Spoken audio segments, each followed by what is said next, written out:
I've got a question. What would you like the weather to be like in the future in Sheffield? What would be the perfect weather for you?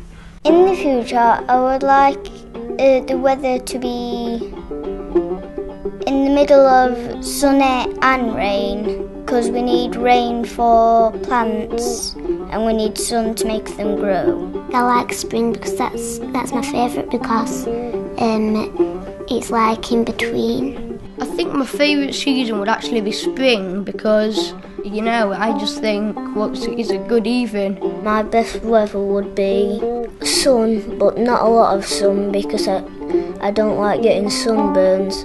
If it rains too much, it could cause a flood and you'd have to go out in your wellies because otherwise all your feet would get wet. Along with the rest of the UK, Sheffield's climate is changing. Even attempts to reduce carbon emissions now will not halt the increase in extreme weather events predicted to hit the city over the coming years. This film explores what Sheffield is likely to face over the next few years, the plans and policies Sheffield City Council have already established, and where extra work needs to be done. Remember, our climate is the average weather in a particular location over a 30-year period. Our weather is what's happening outside the window now and on a day-to-day basis. So we're here at Weston Park Weather Station on the western edge of the city of Sheffield, and this is where Museum Sheffield record all of the weather variables for Weston Park Weather Station. We've seen actually over the period of time we've been recording, which is 128 years, something like a 1.2 Celsius increase in temperature over that period. But the staggering fact is that half of that increase has occurred since 1990. Sheffield's climate is now changing faster than it has in the last 125 years. The warmest years, The warmest month and the highest temperature have all occurred since 1990. There's a general trend of increasing rainfall. The average annual total of bright sunshine is increasing.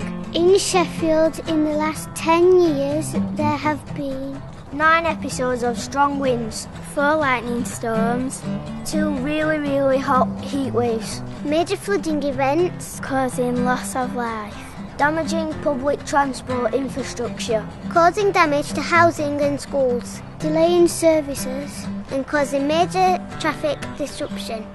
No doubt about it, we've got changes in temperature, in rainfall, sunshine, snowfall, and all of these are telling us that our climate now is changing beyond the realms that we've ever really encountered before.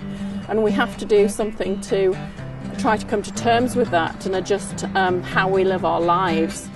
Newspaper headlines give a good indication of how many extreme weather events have taken place in Sheffield in recent years. But what are the major impacts of such events? The main implications of increased risk of flooding and heatwave is the potential for disruption to transport, the loss of utility services, and the potential for an increase on pressure on vulnerable people within the city. Climate change isn't just an environmental issue, it's about people. We saw in the 2007 floods several people died, and we were reminded again in Cumbria last year. But also the heat wave a few years ago in France saw thousands of people dying due to the extreme heat. The Civil Contingencies Act 2004 places a duty on Sheffield City Council to be able to provide its normal services even during major emergencies such as the flooding and during any heat wave that may hit the city. People won't be able to get in the cars or anything because all the water would just flood in the cars and they might drown in the back of the cars, and they won't be able to go out for a long time unless they wear waterproof stuff and they're pretty tall. Well, obviously we had a lot of involvement in the 2007 floods. It was the busiest day and actually the busiest week of the service's history. We had every appliance out, but we also had major fires and road crashes and other incidents as well as the flooding to deal with, so it was a very busy time for all of us. And I went home, I was listening to Radio Sheffield, and even though they were talking about flooding in Sheffield, it was only when I walked back in the office and saw a Sea King helicopter lifting people off business roofs and saw pictures of the wicker awash with water, that you actually recognise the scale of the flooding. The immediate impact was we had to deal with the emergency. We were dealing with life and limb, that initial response, and that involved closing roads. And when the flood subsided the following morning, there was a massive clean-up operation. Huge, literally thousands of tons of debris had to be cleaned away. And then there was also embankments that collapsed and bridges that were washed away. So we had to make sure they were safe as well. And then an inspection system started. All the river bridges were inspected. Well, 2 were washed away, but others were potentially damaged as well. So we had to carry out a comprehensive inspection system on all our bridges and structures just to make sure that they were safe. And we've been carrying out channel improvements to the river. We've cleared out a lot of the channel so that the water can flow more quickly through the city centre without spilling, reducing the risk of it spilling out into residential areas.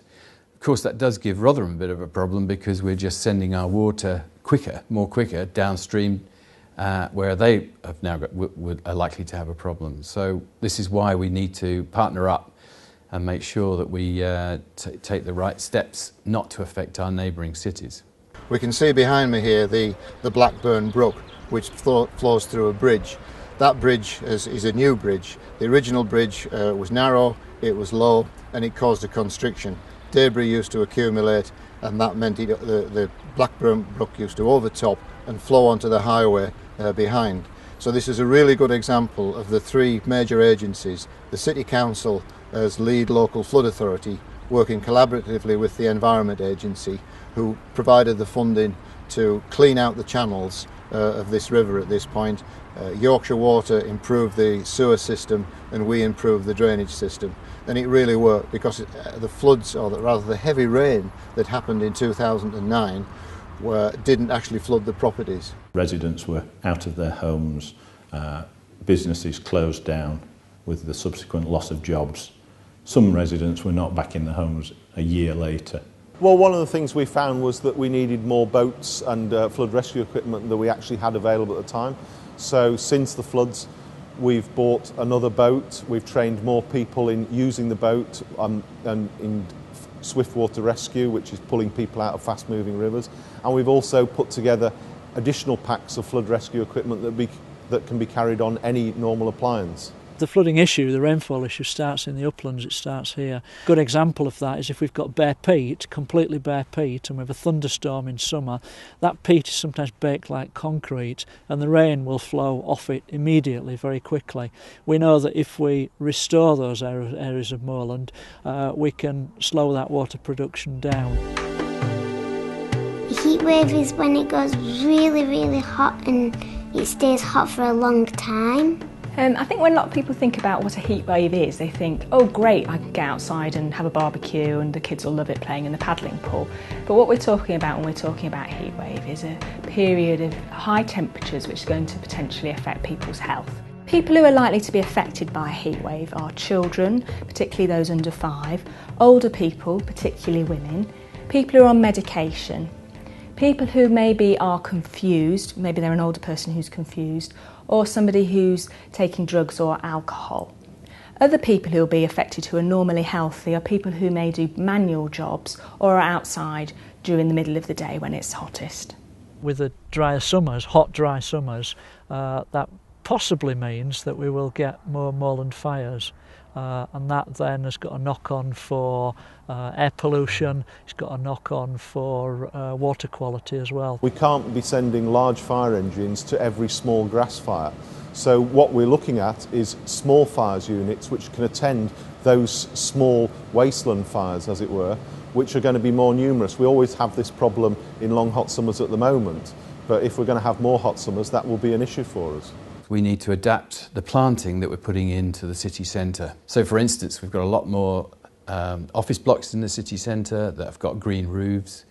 We've got our landscape architects planting trees to create more shade in the city centre, because we have this heat island effect in the centre of Sheffield where temperatures can get quite elevated during sunny spells. Every tree that we plant acts like a miniature air conditioning unit and actually can make quite a big difference in cooling city centre temperatures. So there are things that people can do throughout the year to reduce the impact of a heat wave if it happens. So for example, you can insulate your house, and people know that insulating your house might help it keep warm in the winter, but it also might help it keep cooler in the hot months. Things like trees and greenery and plants really help the effect of heat waves, and things like water features with the evaporating water helps areas to keep cool. Incidents of snow and ice are expected to fall over the coming years, but as we saw in the winter of 2009-2010, when it does snow, it can be very severe. Strong winds and lightning storms are also expected to increase, the effects of which can be dramatic, dangerous and expensive. Financially, it's a huge cost for the country as well. Floods cost on average £700 million a year, which is not something that the country can sustain, and so we all need to act to make sure that we reduce the impact of these extremes of weather on people and the public purse. The big financial impact is additional equipment. We've already got an equipment programme to increase the flood rescue equipment. We're looking at buying new types of appliances like the small fires unit, so that's a long-term capital expenditure. But there's also a training implication because we have to train more people in different ways of working. The costs of doing flood protection work in urban areas are massive. They're absolutely huge, hundreds of thousands, millions of pounds. The costs of doing work in the wider catchment are often a lot less. The cost to make that catchment, that upper catchment, more robust. The cost of this protection work here was about £250,000, but that really does pale into insignificance when you compare the costs of a flood which that investment prevented, because that flood would have caused damage to property, it would have put insurance premiums up, it would cause disruption to road traffic, businesses wouldn't have been able to function, etc., etc. There will be additional costs, but we can minimise those by partnering with other organisations, the Environment Agency and other cities, and that way we can share resources, share expertise and minimise any additional costs. The 2007 floods provide a clear indication of what we can expect the financial costs of extreme weather to be. The floods cost an estimated £135 million, including damages to businesses, homes and infrastructure. In the private sector, Sheffield Wednesday FC suffered a £1.6 million insurance claim. Some of the costs to Sheffield City Council included £9.9 million damages to highways infrastructure, £225,000 damages to parks and countryside, £2.1 million of claims for damages to council properties excluding housing stock, and £21,000 of claims for damages to council vehicles. As well as the physical destruction of property and infrastructure, there are costs to be considered in channelling resources from other planned work. There is also the added difficulty of staff operating in extreme weather, such as very high temperatures or on slippery surfaces, reducing the efficiency of operations. The positive thing to come out of climate change, extreme weather events, is that it's making all of us look more closely at what the environment can actually offer us to tackle these issues. Another good thing that I've found is that it's bringing all our practitioners together. I'm now working with several alliances of local authorities. We've got a local alliance around the River Darn. We've also got a Yorkshire alliance where practitioners like I get together, share ideas and come up with quite innovative new responses to what's facing us in the future. The good news is that we're working very closely together with all of our professional partners, and that's what we need to do. We need to work together to make sure that we have plans in place so that we can deal with whatever extremes the future throws at us. Sheffield City Council and its partners are working together to adapt our city to a changing climate. Adaptation measures can deliver multiple benefits, improving the environment and neighbourhoods and providing new business opportunities. Making changes now is more cost-effective and beneficial to the economy and communities than delaying action. Creating green roofs on city buildings, installing flood prevention measures, increasing shady areas in school grounds and providing specialist training. These are just some of the actions taken by the Council and its partners. However, there is still a lot to be done, and everyone has a part to play. To find out what you can do, log on to the Sheffield Is My Planet website, www.sheffieldismyplanet.co.uk.